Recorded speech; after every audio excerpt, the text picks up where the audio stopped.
The air tank on his back is for emergency use only. 10 meters. Roger, 10 meters. Notice how quickly we're losing the light, even on this bright sunny day. Seawater absorbs colours. Already we can no longer see the red or orange colours. But we're going much deeper. The seabed is 72 metres below the surface. That's why we have to breathe something different. At 72 metres, the pressure on a diver's body is 7 times greater than on the surface.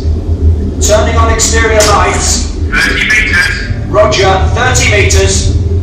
When we leave the bell, we must breathe gas at a pressure that's equal to the water pressure surrounding us. Otherwise, the water pressure would push on our chests and we wouldn't be able to breathe at all. The thing is though, if humans breathe too much oxygen under high pressure, it becomes poisonous. 40 meters. Roger, 40 metres.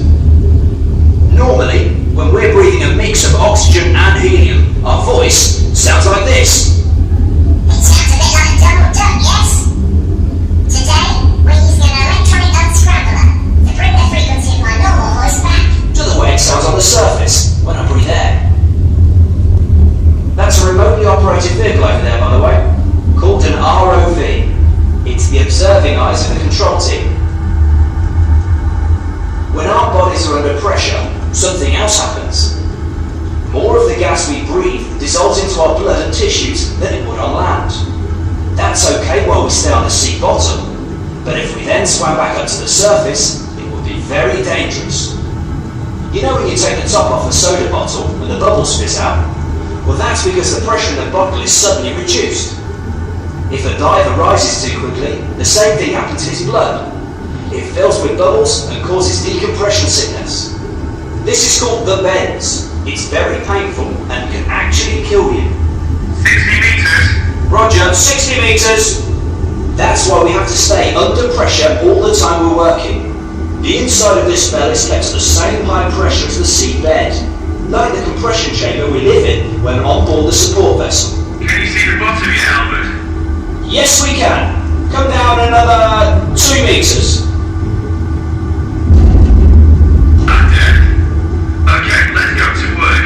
Stand by for blowdown. Roger, standing by. This adjustment makes sure the inside bell pressure is exactly the same as the outside. Now, hold your noses tightly. Close your mouths. Ready? When I say, blow into your nose. Now.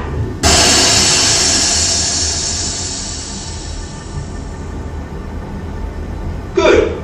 Blowdown complete. I can open the bottom door. Roger, open the bottom door. Bottom door open. Roger, dress in the diver. Roger. Helmet clamped. Gas okay. The diver's breathing gas from the panel. Bjorn is ready to leave the bell. Roger that. Bjorn, you can leave the bell. Roger, leaving the bell. The diver can see the pipe about 10 meters away from the bell. Roger that, Bjorn. That small gas tank on Bjorn's back is only for emergencies. He's actually breathing gas pumped down from the ship through a tube called his umbilical. It also carries warm water that's pumped through his suit. The water out there is only 6 degrees Celsius. Our job is to support Bjorn while he's out there. We need to listen to his regulator. Hear it? He's breathing normally. Collecting cutting torch. Roger, Bjorn. We'll keep an eye to make sure his umbilical's clear of any obstructions. Bjorn, me, and the supervisor in the control, we're all part of a well-trained team, working together to get the job done safely.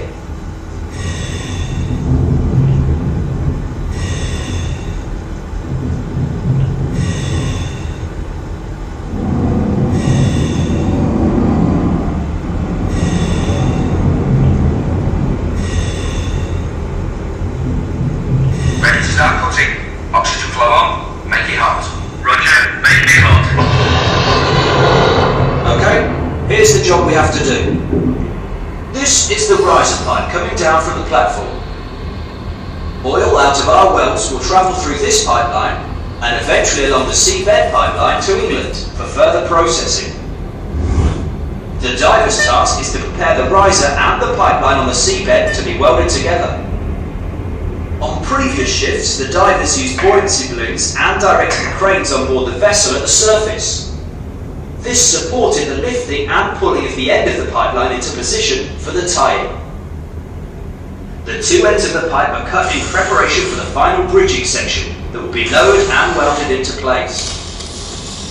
Even on land, connecting pipes like these is demanding engineering work. Imagine doing it in these conditions, at this depth.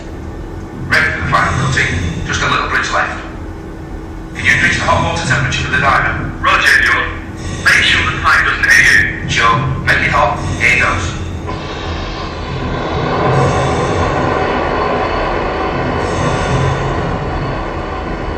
Pipe loose. We can see you on the monitor for the cameras on the ROV. Cutting completed. Make it cold. Then you can pick up on the cutting torch after I've disconnected the earth cable. It's cold. Can we start picking up the burning gear? Roger, you can start. Ready to leave worksite. Can stand by now to pick up slack on the umbilical. Moving the pipes into place ready for the final preparations will take weeks of work. This final task and clearing the work area will take about another 7 hours. So we'll just settle down and wait, shall we? No? Okay, then we'll fast forward things a bit. This is how the operation will run once the last cut has been completed. The machine bridging section of the pipeline is positioned between the two ends of the pipe that Bjorn and his team have prepared. This insert will then be welded to both ends of the two pipelines to complete the connection. The oil can then start to flow through the pipelines. Control, diver back boarding bell. Diver's helmet off. Roger, close bottom door. Roger, closing bottom door. Bottom door closed. Ready to go for a seal. Roger, bottom door closed. You can go for a seal. We got a seal. Roger that. Recovering bell to surface. Today's bell dive is almost over. Our job is completed. The divers will transfer back into the compression chamber for 4 days now. During that time, the pressure will be slowly reduced. The additional gas that was dissolved in our bodies during the dive to the seabed pressure can escape safely through our lungs through our normal breathing process. On completion of the decompression, we can return home. 50 meters. 50 meters. There are thousands of pioneer divers like us in the North Sea oil and gas fields. Our work continues 24 hours a day, every day of the year. For every new production well that is drilled, the race is on to get the oil and gas flowing through the pipelines as quickly as possible, to be brought ashore and prepared for some of the many products dependent on the oil and gas that we all rely on. The Norwegian economy depends on it. 20 meters. 20 meters! I hope you've enjoyed participating in our very unusual working day. And maybe the next time you put fuel in the car, or use any of our many products made from oil and gas, you'll think of us.